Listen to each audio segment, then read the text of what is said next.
വീട്ടിൽ ആദ്യത്തെ പുല്ല് വെട്ടലാട്ടോ. വിച്ചാനായിട്ടാ വെട്ടുന്നേ. അപ്പോൾ ഈ പുല്ല് ഇങ്ങനെ കളയുമ്പോൾ നമ്മുടെ കണ്ണിലേക്ക് പടർന്നു വരുമല്ലോ. അപ്പോൾ വിച്ചാന് ഹെയർ ഫീവർ ഉള്ള കാരണം കൊണ്ട് ഞാൻ ജസ്റ്റ് ഇങ്ങനെ കളയാൻ കൂടുന്നേ ഉള്ളേ. ഈ പുല്ലിങ്ങനെ കിടന്നെങ്കിൽ നമുക്ക് കുറച്ചാൾ കഴിയുമ്പോൾ നല്ലൊരു കമ്പോസ്റ്റായിട്ട് കിട്ടുമേ.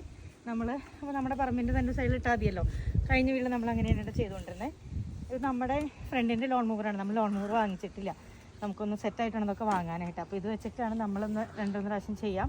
ഇനി മുന്നേ നമ്മുടെ ഇവിടുത്തെ അപ്പച്ചൻ വന്ന് ചെയ്തു തന്നായിരുന്നു. ഓക്കെ, വെട്ടാൻ നല്ല പാടുണ്ട് കേട്ടോ. നമ്മുടെ ഇച്ചിരി സ്ലോപ്പുള്ള സ്ഥലമാണേ. അപ്പോൾ നമുക്കിനി വെട്ടുമ്പോൾ ഇങ്ങനെ കയറി പോകും. അപ്പോൾ അതുകൊണ്ട് നല്ല ബുദ്ധിമുട്ടുണ്ട്.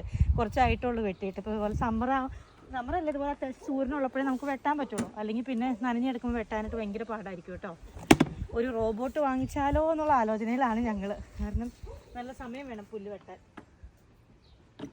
നമ്മുടെ പണ്ടത്തെ ജനറേറ്ററൊക്കെ സ്റ്റാർട്ട് ചെയ്യുന്ന പോലെയാണ് സ്റ്റാർട്ട് ചെയ്തത്. ലോൺ മൂവറിൻ്റെ അടുത്ത് തന്നെ ഞാൻ പറഞ്ഞത് നിങ്ങൾ കേൾക്കില്ലല്ലോ. അങ്ങനെ നീങ്ങിട്ടോ കണ്ടോ. നമ്മുടെ ലോൺ മൂവറിൽ ഒഴിക്കണത് എന്തെന്നിപ്പം പെട്രോളാണോ? പെട്രോൾ ഒഴിച്ചിട്ടാട്ടോ നമ്മൾ ലോൺ മൂവർ വർക്ക് ചെയ്യിക്കുന്നത്. നമ്മുടെ ഫ്രണ്ട് എബിൻ്റെ ആട്ടോ ലോൺ മൂവർ. അപ്പോൾ അതിനകത്തേക്ക് നമ്മൾ ഇടയ്ക്കൊന്ന് പെട്രോൾ ഒഴിച്ച് കൊടുക്കേണ്ടി വരും. എന്നിട്ട് വേണമെങ്കിൽ പ്രൈം ചെയ്യാം. എന്നിട്ട് നമുക്ക് ഞാൻ നേരത്തെ പറഞ്ഞ പോലെ ജനറേറ്റർ വർക്ക് ചെയ്യണ പോലെ സ്റ്റാർട്ടാക്കി കഴിഞ്ഞ് കഴിഞ്ഞാൽ നമുക്കിത് ഓടിച്ചുകൊണ്ട് നടക്കാം.